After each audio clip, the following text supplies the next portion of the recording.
Hottie, we're at episode 23 of this season, which is the 78th episode of this show. And of course, we launched with a half dozen season 0 episodes for folks to listen to way back in May of 2018. And now we've got just a few episodes left till you and I go on semi-hiatus for a couple of months till we come back for season 4. That's right. We'll talk in a future episode about what semi-hiatus means to you folks. But right now, let's talk about something that is not going on hiatus, whether semi or otherwise, and that's the great price our listeners get on Floyd's of Leadville products. Yep, and that's not just because you and I need that code for our own purchases either. We know our listeners have come to rely on the code FATTY for all their Floyd's of Leadville purchases because a 15% discount is not a small thing, and right now, a little price break on a product that helps you relax and recover is a pretty nice thing to have. And you get that discount by heading to floydsofleadville.com and then at checkout, use the code FATTY. Use it every time you make a purchase. And thanks Floyd's of Leadville for sponsoring the show. 3, 2, 1.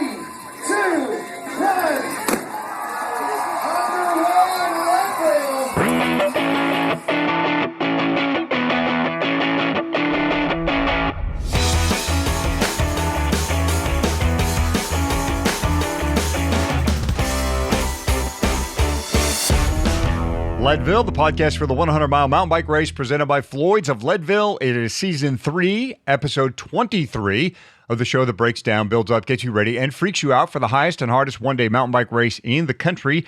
I am Michael Houghton, Hottie to most. And I'm Eldon Nelson, and most folks call me Fatty, except for the people who just can't get past the sort of cringiness of that nickname. It's okay, though. You can call me Fatty. Really, it's fine. We are lucky to have Kimo Seymour. Don't know if he has a nickname or not. We'll just call him Kimo from now on. The president of events and media at Lifetime, back for this episode. This is his third time on the show, I believe, making him the most featured guest we've had on this show. Yeah, and there's good reason for that. For one thing, he's got his 1,000-mile buckle, and I believe he is finished in under 8 hours every time he's raced. Hottie, my dream finish time is his normal finish time. Lifetime's lucky to have someone as passionate of a racer as Kimo helming the Leadville series. We didn't really bring Kimo on this time, though, to talk about the course or race day or tactics.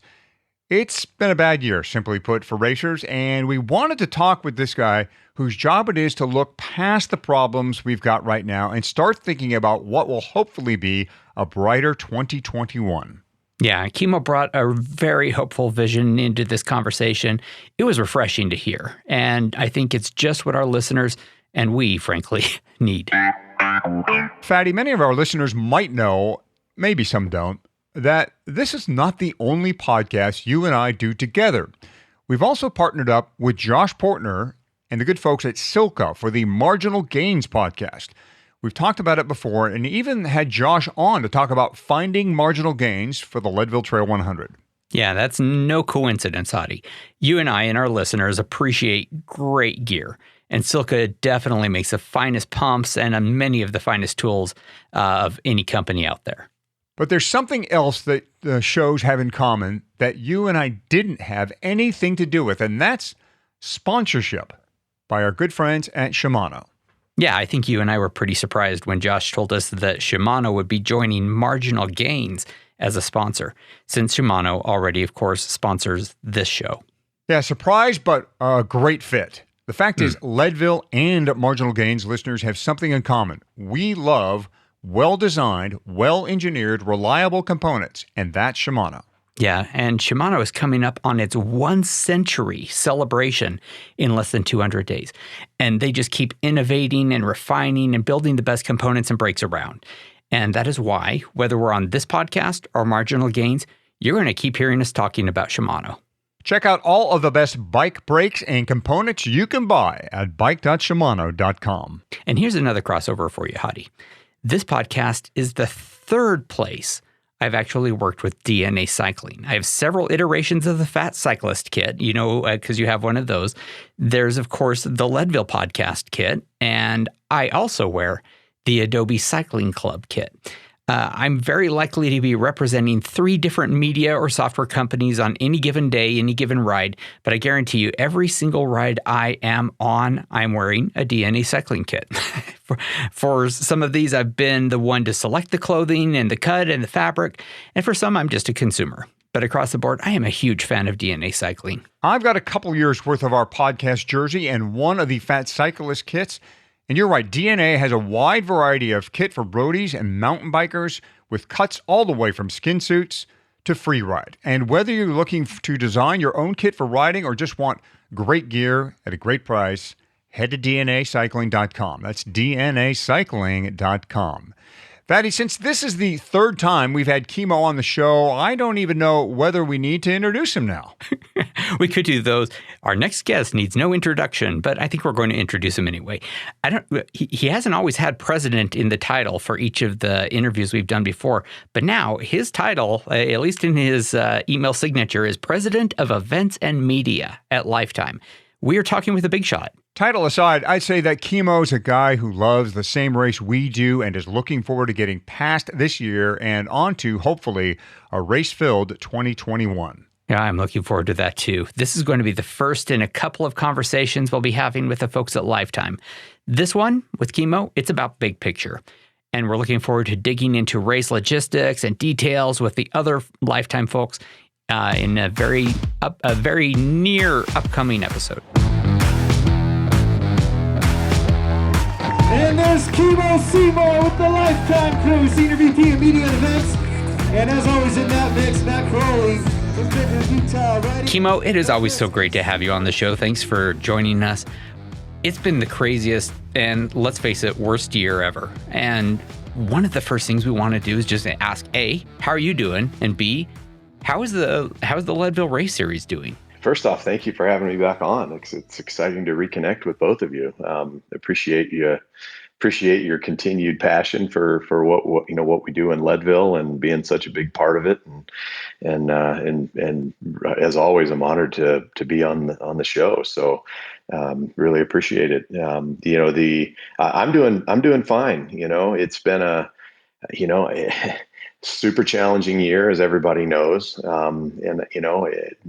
Like with many companies, we've got team members that are, passionate and devoted to what we do in Leadville that have been, had a little bit of time off here.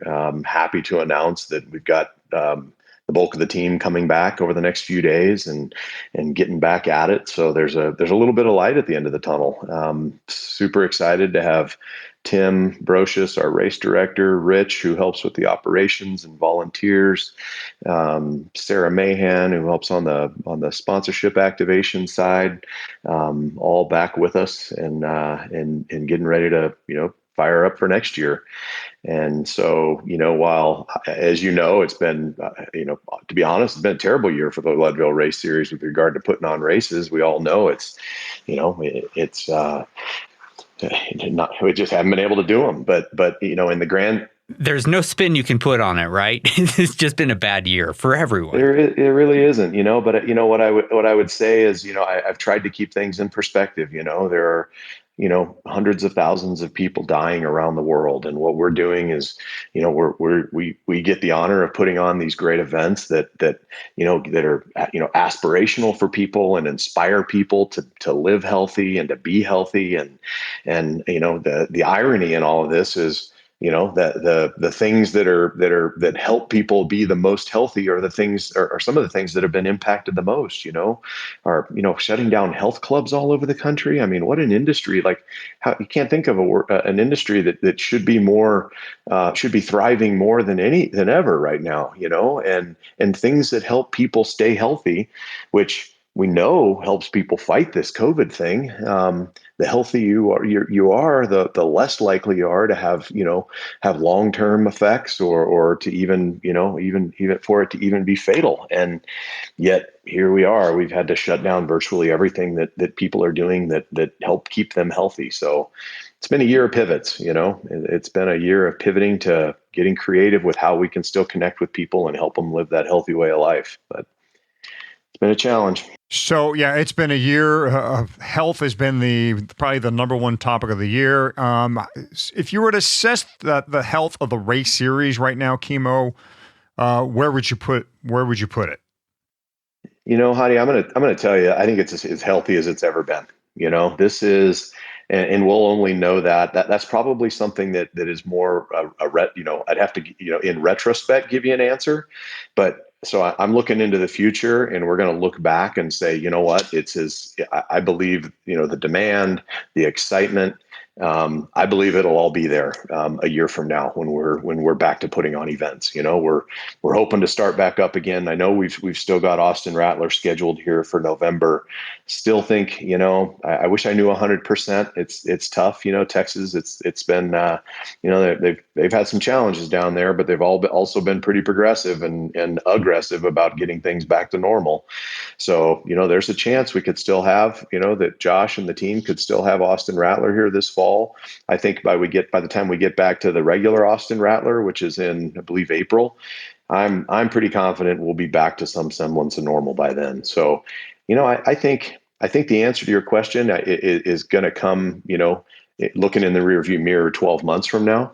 But if asking me today, I think we're in great shape. I mean, boy, some of the things we've done this summer, you guys are aware of boy, have people ever been engaged and excited, and people are still passionate about what about the experiences and what we've created and what Ken and Marilee and the team created in Leadville, and they want to be there. And I just don't think, I think it's as healthy as it's ever been, or it will be, as we come out of this. So I want to, you mentioned the Rattler. Let's talk a little bit more about that. That is November 7th.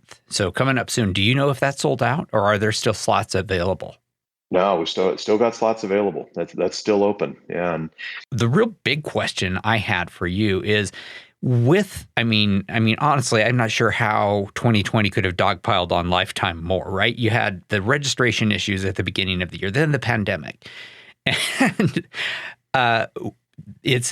you can, of course, just retreat to your corner and cry, and I think all of us have done that a little bit, but it's also an opportunity to learn. I wonder, what has 2020 taught you guys? What have you learned? What's going to be different? Or what, how are you going to come out of this stronger? Great question. I think, one of the things we've learned this year, and it's given us, sometimes having a little bit of free time to slow down and contemplate things, it can be a positive, and I'm fairly optimistic in life, and spend a fair amount of time trying to figure out, trying to figure out how we can pivot and adjust our business in a way that will come out of this stronger. And I'll tell you, the biggest thing is that we're diversifying a little bit, so we're kind of looking at the things that we're doing. Let's use cycling, and let's focus here for a moment on the 100 mountain bike, and some of the other events that we've got around the country. I tell the team, whether we tried or not, I think we've become somewhat of a leader in the cycling industry, at least when it comes to events in the U.S.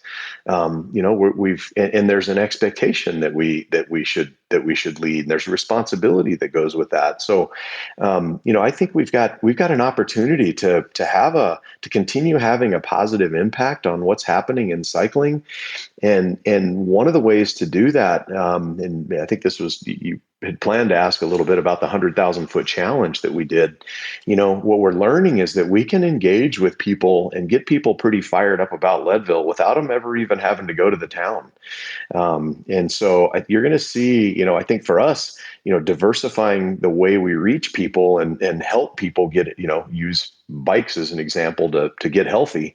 I think it's going to be a little bit different than just putting on live events.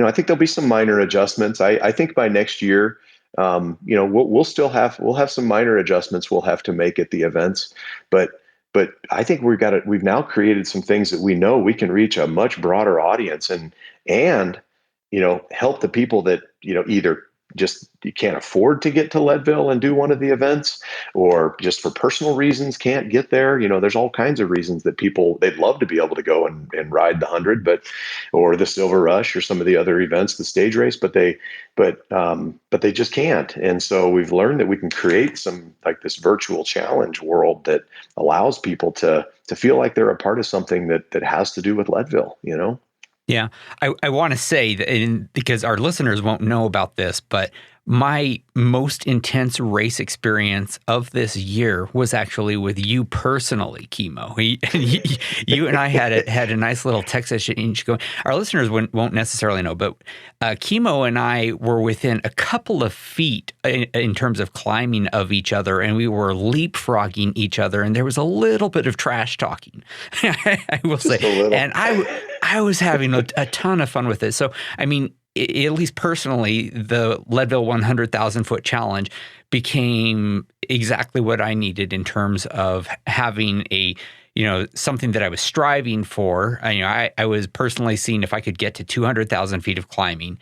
I did not quite get there, but I finished within around 10,000 feet or so. I got to 190,000-ish.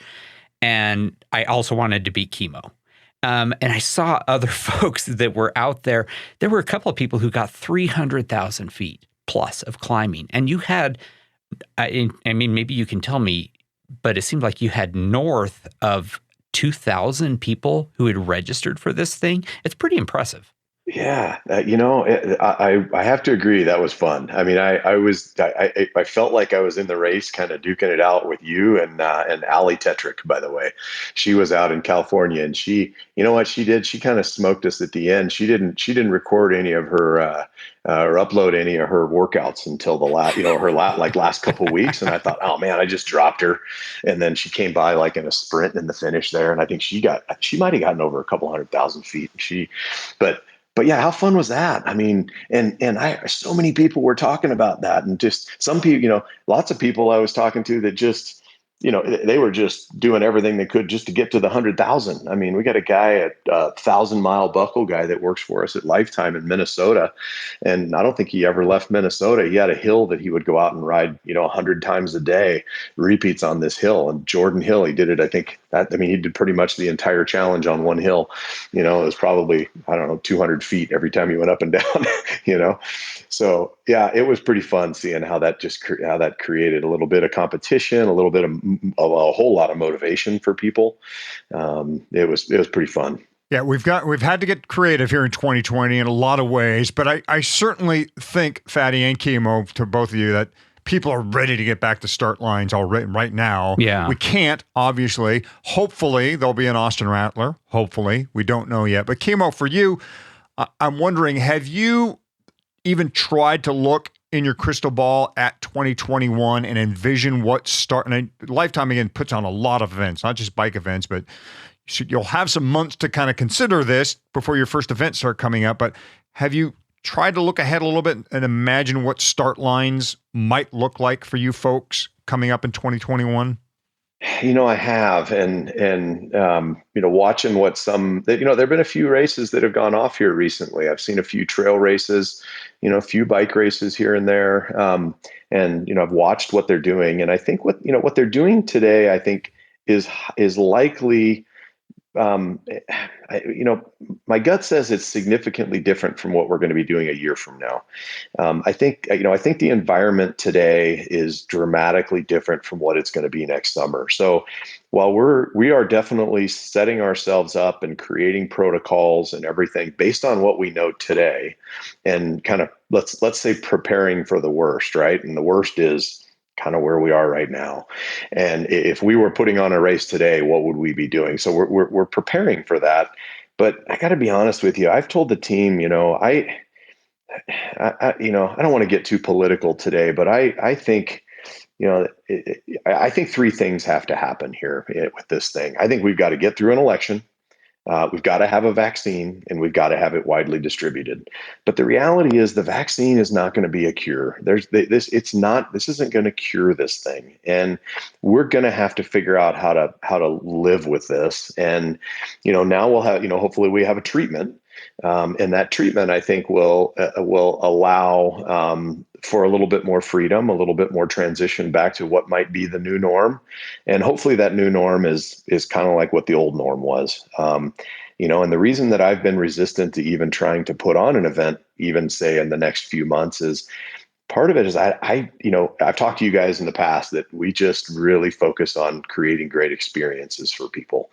And with some of those limitations and restrictions and things that we're seeing out there, I'm not hearing that it's a great experience.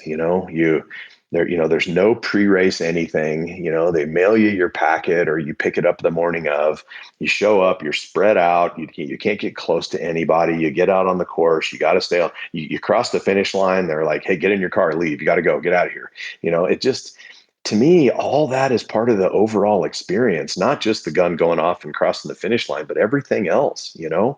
And man, I can't imagine doing an event in Leadville where Marilee can't come up and give you a hug afterwards, and I don't want to create a new norm. I don't want to create a new norm that becomes acceptable. I want to get us back to what's the normal, and certainly being respectful and cautious. And we don't want to be the cause of a bunch of people getting sick and dying, but we're going to watch it really closely, Hadi, and make sure that we're not, by the time we come back strong in the spring, early summer, I anticipate us being back closer to the way it was than the way it is today.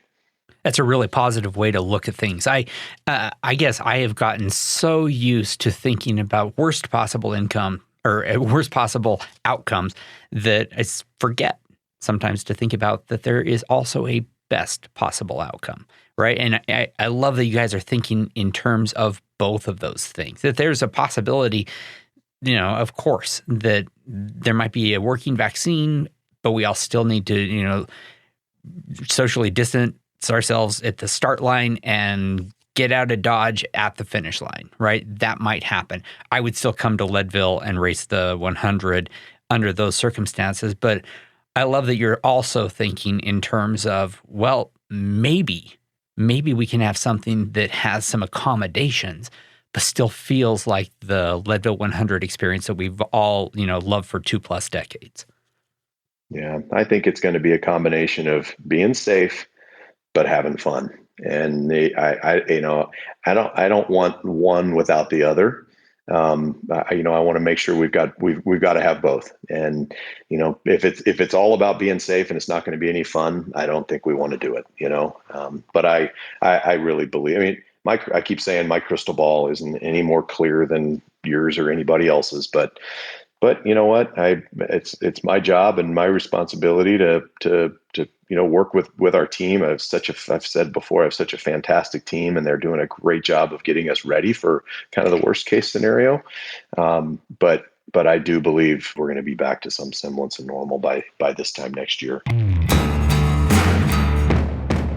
Hadi, the promo spot you wrote for Envy for last week's episode worked pretty amazingly well. You actually really got me thinking about a new wheel set. Yeah, I believe I was talking about Envy's very light, gravel-specific G23 wheel set. Yeah, you were. And, one thing I don't have personally is a gravel-specific bike. But everyone is talking about gravel now, and I have been thinking, with a set of G23 wheels and gravel tires swapped onto my hardtail mountain bike, I am most of the way to a flat-barred gravel bike. But it's that easy. But, mountain bike is fit more to my liking, and I don't have to buy an entirely new bike to do it. Yeah, don't worry about what kind of bike becomes your quote unquote gravel bike. Just have a bike that works for it. I think we get caught up in these terms way too often. Totally can do a rigid mountain bike. Like if you bring the Envy mountain bike over, you'd be about 90% of the way there to having what a lot of people are trying to call gravel bikes, but don't get too caught up in that. Between that lightweight rigid fork, though, and the G23 wheels, you could pretty easily convert a lightweight Leadville rig, that is, into a lightweight gravel racer. Yeah, and I don't know if that's the right kind of setup for everyone in every situation.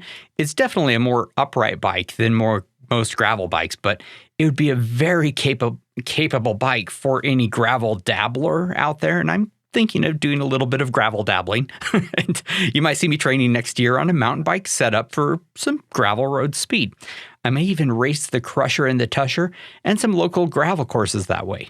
And of course, our listeners can check out the G23 wheel set. It's the one I have. The Mountain Fork, I've got one of those too. And all of Envy's bars, stems, wheels, and seat posts over at Envy, that's ENVE.com. Let's get back to Kimo Seymour, Events and Media President at Lifetime. Kimo, let's talk for a second about gravel, right? There's the Crusher and the Tusher, an event that I've done numerous times and love. There's the DK, Big Sugar. Lifetime is investing big time into gravel, right? And I personally have noticed that I can do very simple math, having done the Crusher and the Tusher, to predict how I'm going to do in Leadville. And I'm sure a lot of other people who've done both have noticed that that same thing. And it makes me think, that there are real tie-ins between gravel and Leadville, and I wonder, could some of these really famous or not so famous gravel events become Leadville qualifiers, or vice versa? Could Leadville become a qualifier for a big, for DK? Really curious with how you've got your feet in both of these puddles, so to speak, what you're thinking in terms of mixing the two up.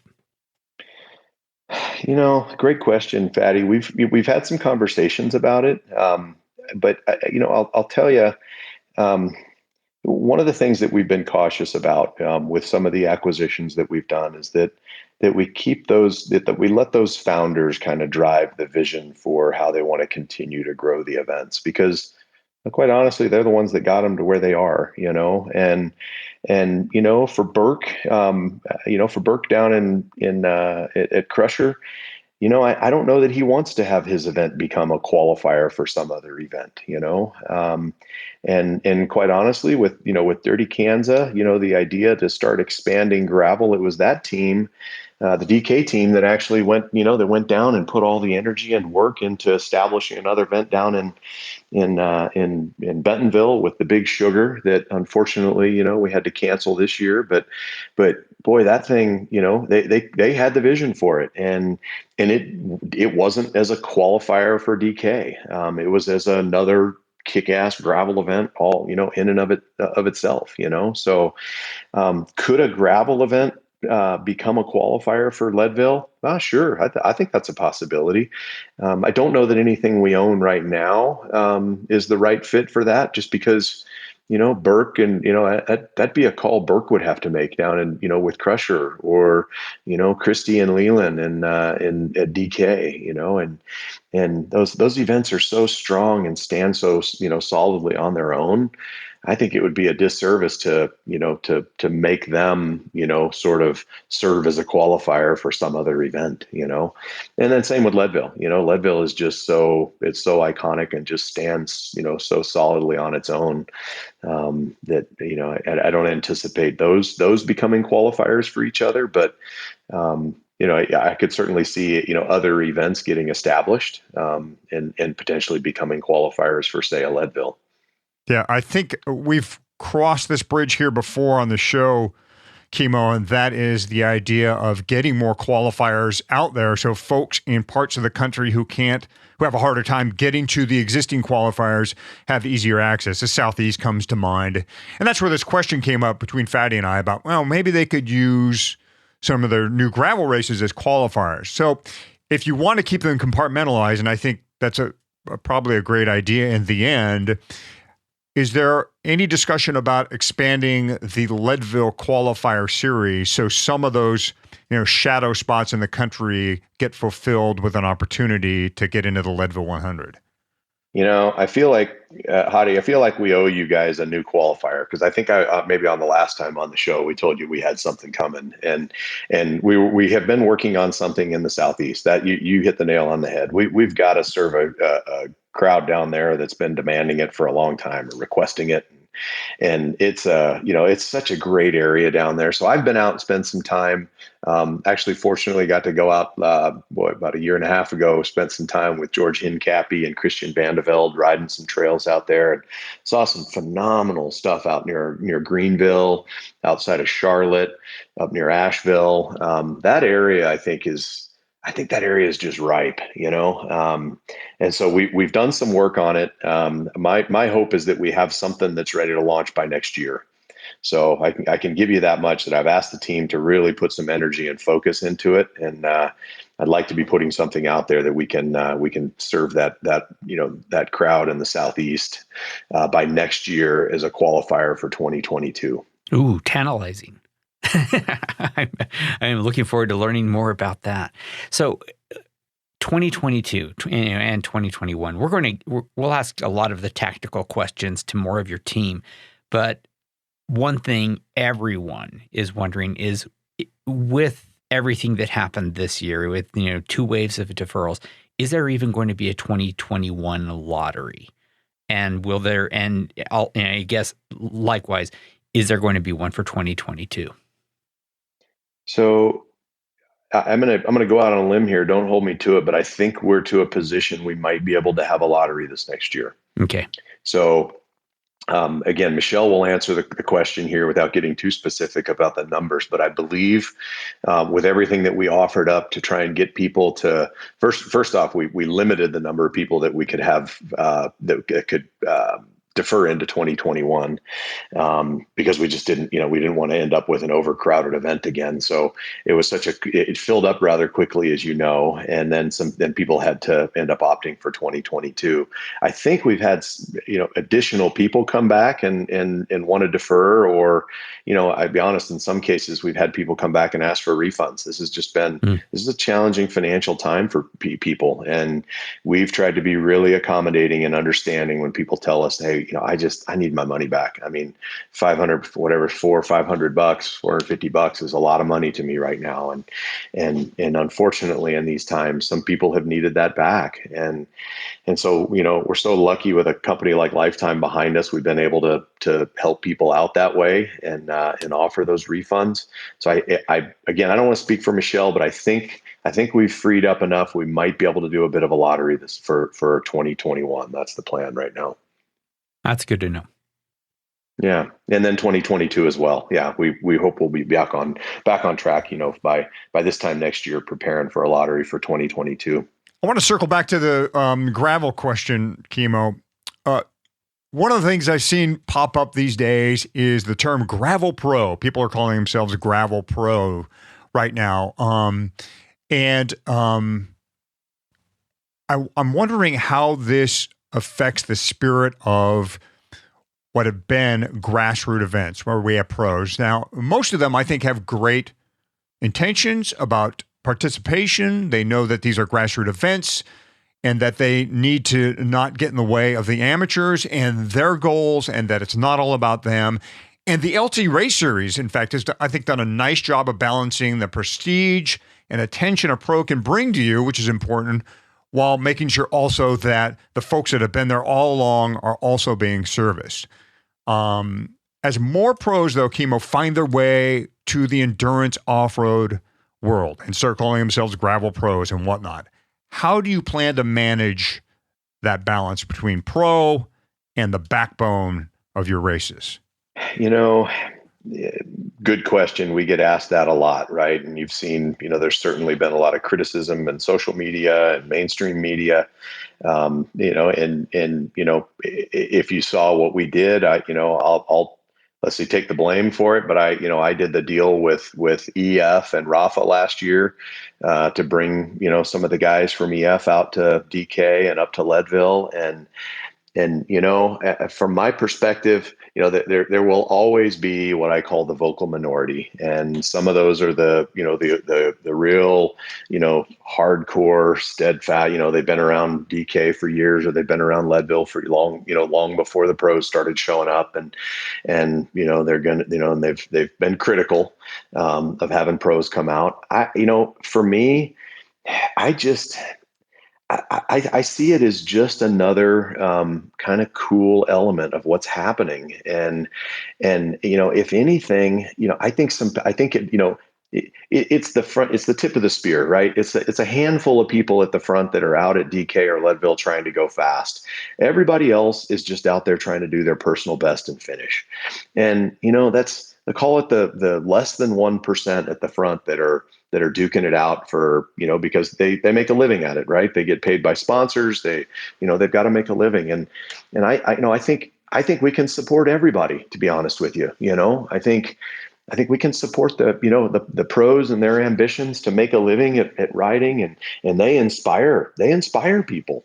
It's exciting, but they also, it's kind of cool that they're just I mean, gosh, some of the guys from EF last year, Alex Howes and Lachlan Morton and Taylor Finney, they were just hanging out in the expo with everybody else, you know. Then they were hanging out afterwards, having a beer. I mean, Taylor, I think he went 12 or 14 hours and got done, hung out afterwards, and people were, just they're just like any other rider there. So I think that's kind of the beauty of it. I will always kind of shy away from the real elitist kind of roadie types that, what gravel doesn't need is guys out there, yelling at you for not taking a pull right or pulling through or whatever, whatever they yell at you about when you're in a peloton somewhere, like that's not gravel.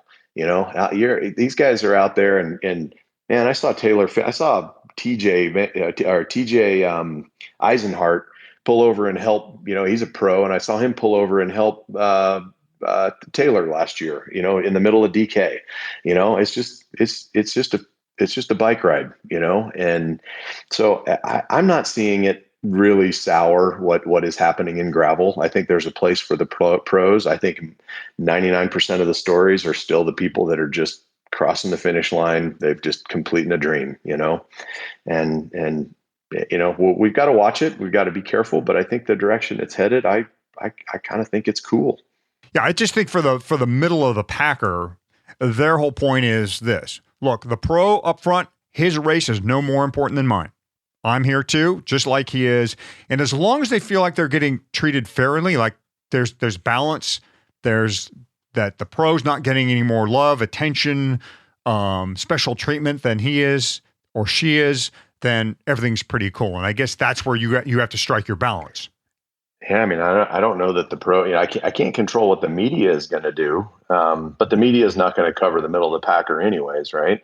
The media is going to gravitate to where the storyline is, and so, but what we do, I mean, if you're at Leadville, we're not calling every single pro out or putting them up on stage unless at the awards ceremony and they happen to be in the top 3 in their age group or top 3 overall, otherwise you wouldn't, most people might not even know who they are or that they're even there, so, but you certainly see a big standing ovation for all the first timers, however many hundreds of first timers they get called out. I mean, they get more attention probably than the pros do, and those are predominantly middle of the packers, as you say. Last question for you, Kimo, before we let you go. 2021, what's your finish time, and are you going to do it on a single speed? Patty, I don't see any way I'm doing it on a single speed until I've ruined my personal streak. So, man, I'm going to tell you what I hope. I hope that I can keep the streak alive. Let's put it that way. So, I'm hoping anything under 8 hours. It starts with a 7. This is an ongoing thing, Kimo, with Fatty. He is pressuring everyone and anyone he can run into to riding single speed. There's no doubt. Every interview we've done this summer, Kimo, he has asked people, when are you doing it on a single speed? He's pressured Sarah Sturm into this. Who else? Did you pressure Todd Murray into single speeding? I think you did, Fatty. Everyone. I get pressured into it, and I'm. Did he try it? No. Did Todd try it? Not yet, but it'll happen. Next up, Jeremiah Bishop. We are going to get someone on a single speed. I'm not quitting until I get there. You didn't hear me. You didn't hear me say never. Yeah. I got to be honest. I got into this sport. I don't know if I've ever told you the story, but I got into the sport. Mike Melly, who's our head of operations for all, works with all of our race directors across the country. He talked me into doing 24 hours in the old Pueblo. I didn't even own a mountain bike. So he said, but you got to do it on a single speed.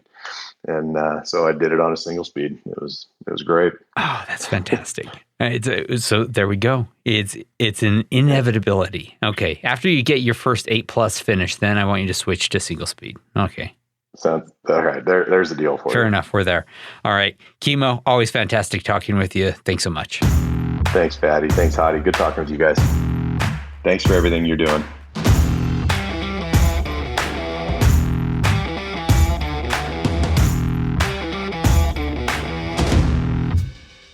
Thanks again to Kimo Seymour for hanging with us. Again, he is the big picture guy for the Leadville Race Series. We intend to get granular with the staff that runs the day-to-day operations for the Leadville 100 so you can make an informed decision about your next race. So watch for that in your feed. Yeah, for sure. Hadi, I usually go to thefeed.com when I am looking to refill on my standby products, my go-to fuel, Martin and Goo, basically. But once in a while, it is worth checking out their homepage because they've got so much good product and information there. And I'm not just talking about sales or navigation tools either. You're right, Fatty. They've got a lot of great info and options right there on the homepage.